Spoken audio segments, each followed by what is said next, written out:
যারা এখানে 33% লোক বাস করে, আমরা তো করিনি, দেশভাগের সময় থেকেই আছেন, তাদের অধিকার আমরা কি করে কাটব? তাদের সম্পত্তি কাটতে হবে, তাদের চাকরি কাটতে হবে, তাদের শিক্ষা কাটতে হবে, তাদের আপনারা মানুষ হতে দেবেন না? আপনারা এই মমতা ব্যানার্জিকে দেখেননি আমার মনে হয়, এত বিচলিত, এত উদ্ভ্রান্ত। এখন তো মমতা বন্দ্যোপাধ্যায়ের যা অবস্থা হলো, আমাদের গাঁয়ের কথা আছে, জালও গেল গামছাও গেল। নমস্কার বন্ধুরা, আপনারা দেখছেন পারফেক্ট পলিটিক্স, সাদা বাংলায় রাজনীতির কথা।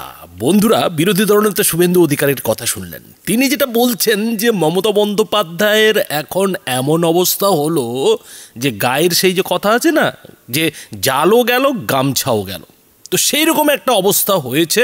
তার কারণ হচ্ছে যে যেভাবে রাজ্য সরকার ওবিসির শংসাপত্র দেওয়া নিয়ে হাইকোর্টে ধাক্কাটা খেয়েছে, অর্থাৎ যে রাজনীতির বিশ্লেষণটা আপনাদের আগেই আমরা করেছিলাম, সেই একই জিনিস কিন্তু বিরোধী দলনেতা শুভেন্দু অধিকারীর মুখেও শোনা গেল, যে কিভাবে ভোটের আগে এই ওবিসি শংসাপত্রকে হাতিয়ার করে তৃণমূল কিংবা তৃণমূল নেত্রী মমতা বন্দ্যোপাধ্যায় সরকারে থেকে, ক্ষমতায় থেকে তার অপব্যবহার করার চেষ্টা করেছিলেন, যেমনটা কিনা বিরোধী দলনেতা আগেও দাবি করেছিলেন, যে রাজ্য সরকার আসলে এই ভোটের আগে আগ বাড়িয়ে, মানে মামলা হাইকোর্টে সুপ্রিম কোর্টে চলছে, তবুও যেহেতু সামনে ভোট আসছে, সেই ভোটে যাতে সংখ্যালঘু সম্প্রদায়কে, মানে স্পষ্ট করে বলা ভালো, মুসলমান সম্প্রদায়ের মানুষদের যাতে খুশি করা যায়, সেই খুশি করতে গিয়ে এই ওবিসি সার্টিফিকেট নিয়ে খেলাটা খেলতে চেয়েছিল। আর সেই খেলাটাই যখন কলকাতা হাইকোর্টে ধরা পড়ে গেল, তখন রাজ্যের মুখ্যমন্ত্রীর যে গামছা ও জাল দুটোই গেল, সেটা কোথাও যেন স্পষ্ট হয়ে গেল। আর এই কথাটাই কিন্তু এদিন শুভেন্দু অধিকারী আরও একবার বললেন। আর এই কথা বলতে গিয়ে শুভেন্দু অধিকারী ঠিক কি বললেন সেটা বন্ধুরা দেখুন। মমতা বন্দ্যোপাধ্যায় আজকে হঠাৎ করে একটি প্রেস কনফারেন্স করেছেন।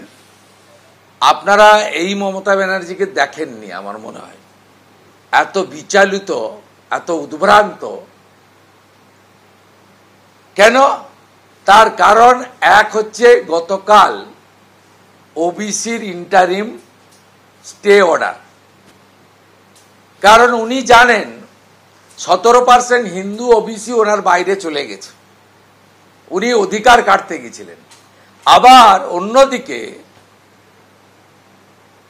প্রায় 2 কোটির কাছাকাছি মুসলমানকে যে টুপিটা পরাতে গেছিলেন, যে তোমাদের আমি চাকরি দিতে না পারি, শিক্ষা দিতে না পারি, স্বাস্থ্য দিতে না পারি, পরিযায়ী শ্রমিকের তকমা ঘুচাতে না পারি, তোমাদেরকে একটা করে ললিপপ দিয়েছিলাম ওবিসির সার্টিফিকেট, এটা আমি বিজেপির সঙ্গে লড়ে তোমাদেরকে আদায় করে দেব।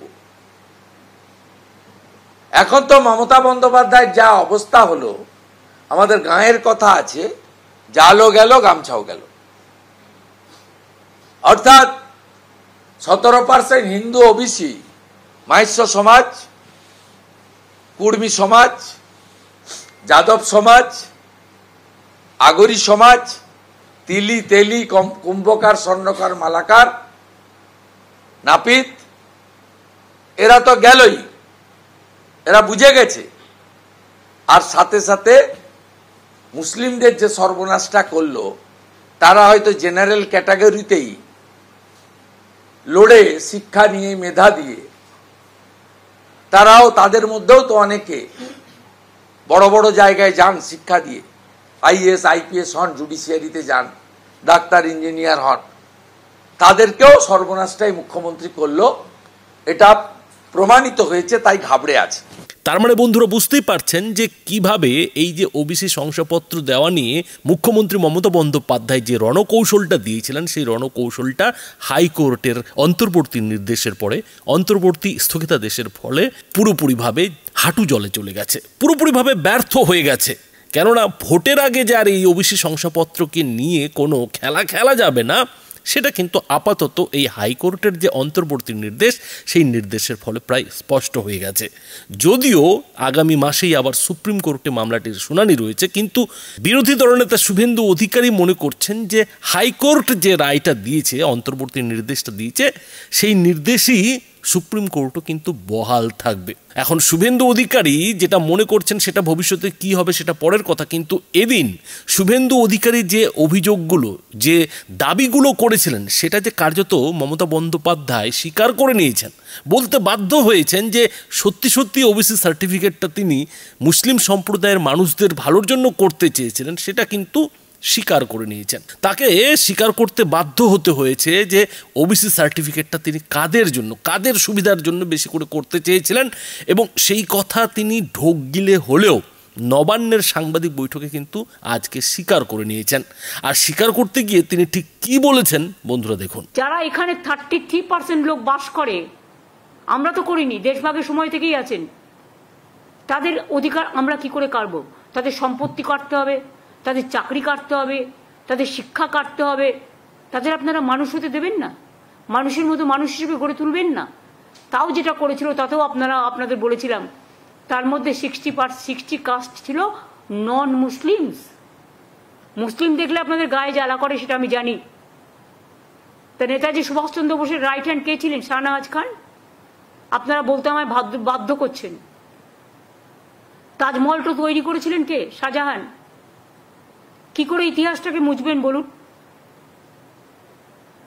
গান্ধীজি কি বলেছিলেন? ঈশ্বর ও আল্লাহ তেরে নাম সবকো সুমতি দে ভগবান। নজরুল কি লিখেছিলেন? হিন্দু নর মুসলিম ওই জিজ্ঞাসে কোনজন, কান্ডারি বলো ডুবিছে মানুষ সন্তান মোর মার। ভুলে গেছেন? বঙ্গভঙ্গের বিরুদ্ধে বিশ্বকবি রবীন্দ্রনাথ ঠাকুর রাখি বন্ধন করেছিলেন, বাংলার মাটি বাংলার জল গান গেয়েছিলেন, হিন্দু মুসলিম সবাই সবার হাতে রাখি পরেছিলেন। আমরা সব ধর্ম, সব বর্ণ, সব জাতি সবাইকে আমরা মান্যতা দিই, সম্মান করি। কিন্তু আপনারা যদি মনে করেন আপনারা যেটা ঠিক করবেন, কে কি খাবে, কে কি পড়বে, কার কি সম্পত্তি দখল করবেন, কার কি ভাষা দখল করবেন, কার কি চাকরি দখল করবেন, একেতে মানুষ পায় না। চাকরি সৃষ্টি হচ্ছে আর আপনারা বাধা দিচ্ছেন। একটা করে পিল আর কিল খেচ্ছে, পিল করছেন আর একটা করে কিল খাচ্ছেন, নিজেরা খাচ্ছেন। এটা কিন্তু আপনাদের ওপর বর্তাবে। আপনাদের জন্য আজকে অনেকে চাকরিহীন হয়ে গেছে এবং আপনারা এটা আটকাচ্ছেন বলে আমার পুলিশ রিক্রুটমেন্টে হাজার হাজার পোস্ট খালি পড়ে আছেন, করতে পারছি না। আমার টিচারদের পোস্ট করতে পারছি না। আরো অনেক ভ্যাকেন্সি আছে, আমার অল ডিপার্টমেন্টে আছে, কিন্তু ওবিসি রিজার্ভেশন আমরা করিনি। এটা মন্ডল কমিশনের রেকমেন্ডেশন। ভিপি সিং যখন প্রাইম মিনিস্টার ছিলেন, মনে রাখবেন, বা ভিপি সিং লড়াই করেছিলেন, তখন কিন্তু বিজেপিও ভিপি সিং এর সাথে ছিলেন। তখন কেন এটাকে অপোজ করেননি? তার মানে বন্ধুরা বুঝতেই পারছেন যে এই যে ওবিসি শংসাপত্র দেওয়া ভোটের 8 মাস আগেই আচমকাই মামলা চলছে, তারপরেও রাজ্য সরকার একেবারে মাঠে নেমে পড়ছে। তাছাড়া যেভাবে সুপ্রিম কোর্ট কিংবা হাইকোর্ট নির্দেশ দিয়েছিল সার্ভে করার, সমীক্ষা করার, সেই সমীক্ষা ঠিকঠাক মতো পর্যাপ্তভাবে না করেই কেন এত রাজ্য সরকার তাড়াহুড়ো করছিল, যেটা কিনা কলকাতা হাইকোর্টের বিচারপতিরা কিন্তু প্রশ্নটা তুলেছেন যে আপনাদের এত তাড়াহুড়ো কেন। তো সেই তাড়াহুড়োর কারণটা কিন্তু কোথাও যেন এদিন মমতা বন্দ্যোপাধ্যায়ের মুখ দিয়েও শোনা গেল। তিনিও কিন্তু স্বীকার করে নিলেন যে তিনি কি করতে চেয়েছিলেন, আর আজকে কার্যত তিনি বাধ্য হয়ে ধরা পড়ে কথাটা স্বীকার করে ফেললেন। এখন মুখ্যমন্ত্রীর এই যে স্বীকারোক্তি, এই স্বীকারোক্তির পেছনে যে আরও একটা খেলা আছে, সেটা অনেক রাজনৈতিক বিশ্লেষকরাই বলছেন যে তিনি কিন্তু সংখ্যালঘু সম্প্রদায়কে এদিনের এই স্বীকারোক্তির মাধ্যমে একটা বার্তা দিতে চাইলেন, বার্তা দেওয়ার চেষ্টা করলেন যে তিনি কিন্তু তাদের জন্য অনেক কিছু করতে চেয়েছিলেন। এই ভোটের আগে তিনি কিন্তু তাদের জন্য ওবিসি সার্টিফিকেট দেওয়ার ব্যবস্থা করতে চেয়েছিলেন, কিন্তু সেটা বিরোধীদের চক্রান্তের ফলে, বিরোধীদের আপত্তির ফলে সম্ভব হয়নি। অর্থাৎ তিনি ওবিসি শংসাপত্রের ব্যবস্থা না করেই কার্যত বাধ্য হয়ে এখন সংখ্যালঘু ভোটারদের কাছে ঘুরিয়ে ভোটটা চেয়ে বসলেন। যে ভোট ব্যাংকের উপরে ভরসা করে তিনি 26-এর লড়াই জেতার স্বপ্ন দেখছেন, সেই লড়াই যে এই 33% ভোটার তার আসল হাতিয়ার, সেটা যে মমতা বন্দ্যোপাধ্যায় ভালো মতোই জানেন, সেটা কার্যত এদিন তিনি স্বীকার করে নিয়ে ওবিসি শংসাপত্র দিতে না পারার কারণ ব্যাখ্যা করে এটা বলার চেষ্টা করলেন যে তিনি তাদের জন্য করতে চেয়েছিলেন কিন্তু করতে পারেননি, কিন্তু আগামী দিনে যদি তাকে ফের দায়িত্বে নিয়ে আসা হয়, মুখ্যমন্ত্রীর পদে বসানো হয়, তাহলে তিনি যেভাবে সংখ্যালঘুদের জন্য কাজ করে চলেছেন সেই কাজটাই কিন্তু লাগাতার করে যাবেন। সেই রকমই কিন্তু একটা বার্তা এদিন মুখ্যমন্ত্রী তার সাংবাদিক বৈঠকের এই যে মন্তব্য, এই মন্তব্যের মধ্যে দিতে চেয়েছেন বলে মনে করছেন রাজনৈতিক বিশ্লেষকরা। তবে বন্ধুরা, এই যে মুখ্যমন্ত্রীর চেষ্টা, এই চেষ্টাতে কি সংখ্যালঘু ভোট ব্যাংকের মন গলবে? কোনো ওবিসি শংসাপত্র হাতে না নিয়ে সংখ্যালঘু ভোট ব্যাংক কি তৃণমূলকে ভোট দেবে? বন্ধুরা, এই বিষয়ে আপনাদের কি মতামত তা অবশ্যই এই ভিডিওটির নিচে কমেন্ট বক্সে লিখে জানাবেন। ধন্যবাদ। মিডিয়া, ইট ইজ এ গদি মিডিয়া নাও। টোটালটা গদি মিডিয়া হয়ে গেছে। সকালবেলায় বিজেপির একজন চুনোপুটি নেতা, তিনি ডাইরেকশন দেয় মিডিয়াকে, আজকে এই খবর যাবে, আজকে এই খবর যাবে না। আর যদি কোনো সাংবাদিক বিরোধিতা করে তাকে কোম্পানিকে বলে তাড়িয়ে দেওয়া হয়।